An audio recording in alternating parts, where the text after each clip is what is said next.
அண்டம் முழுதும் ஒன்றினுள் அடக்கம். அதுவே ஆனைமுகமெனும் ஓங்கார விளக்கம். சுழலும் கோள்கள் அவன் சொல் கேட்கும். அவனை தொழுதால் போதும் நல்லதே நடக்கும். ஆனைமுகனை தொழுதால் நவக்கிரகங்களும் மகிழும். நல்லதே நடக்கும், நல்லதே நடக்கும்.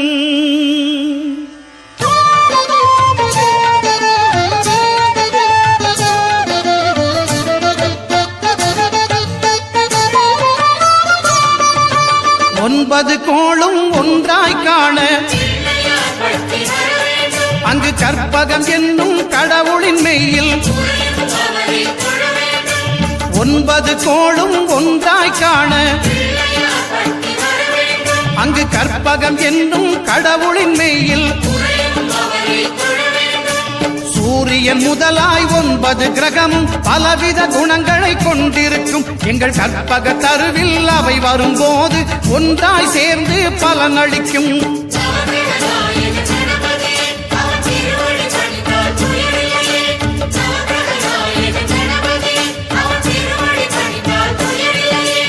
ஒன்பது கோளும் ஒன்றாய் காண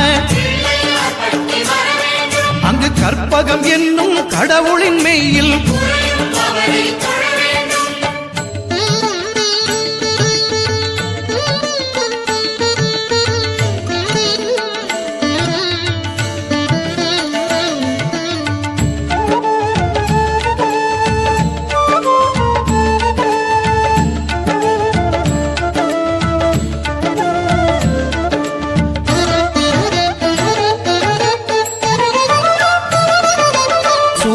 பகவான் ஒளிமுகம் காண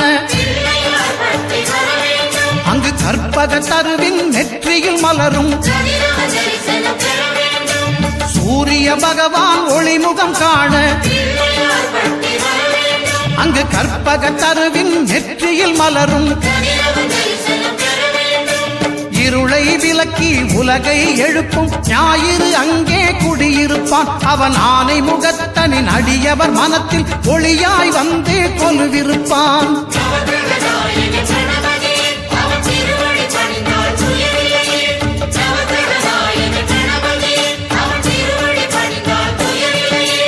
ஒன்பது கோளும் ஒன்றாய் காண அங்கு கற்பகம் என்னும் கடவுளின் மெய்யில்.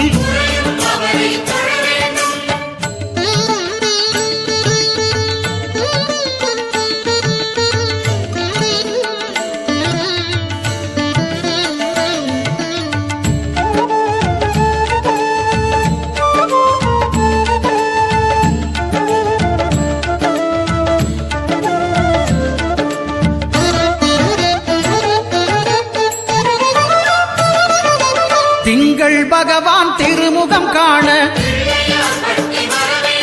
அங்கு கற்பக பெருமான் தொப்புள் குழியில். திங்கள் பகவான் திருமுகம் காண அங்கு கற்பக பெருமான் தொப்புள் குழியில்.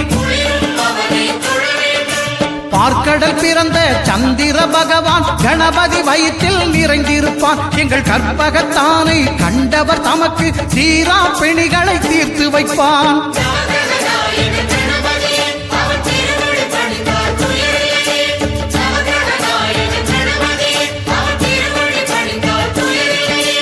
ஒன்பது கோளும் ஒன்றாய் காண அங்கு கற்பகம் என்னும் கடவுளின் மெய்யில்.